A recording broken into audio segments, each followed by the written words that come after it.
यूनान कश्ती हादसात में पाकिस्तानियों की अमवात की तादाद 50 से जायद हो गई है। 120 से जायद अफराद अभी भी लापता हैं।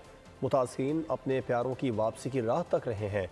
रफाकत हुसैन से इस बारे में मजीद जी बिल्कुल, जैसा कि हम पहले भी नाज़रीन को बता चुके हैं कि जुमा और हफ्ता की शब यूनान के सबसे बड़े जजीरे के क्रीति के नज़दीक 3 कश्तियों को हादसा पेश आया था।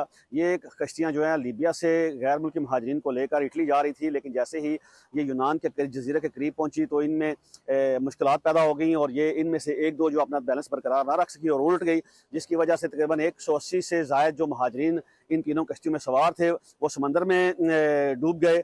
लेकिन यूनानी रेस्क्यू टीमों ने बर वक्त कार्रवाई करते हुए अभी तक 47 पाकिस्तानियों को वहाँ से निकाल लिया है, जिनमें से 46 पाकिस्तानियों को मालाकासा कैंप में मुंतकिल कर दिया गया है और एक जो है वो इंतहाई निगहदाश्त के अस्पताल जो है वार्ड में जो है अभी दाखिल है। मैं बताता चलूँ कि इन तीनों कश्तियों पर मुख्तलिफ कौमियत के जो है वो जो शहरी थे वो सवार थे, लेकिन इनमें ज़्यादातर तादाद जो है वो पाकिस्तानियों की थी और अभी भी हादसात हैं वो यही हैं कि दर्जनों के हिसाब से पाकिस्तानी जो है वो इस समंदर की नज़र हो गए हैं। जी सब्सक्राइब करें और बेल दबाएं ताकि कोई खबर रह न जाए।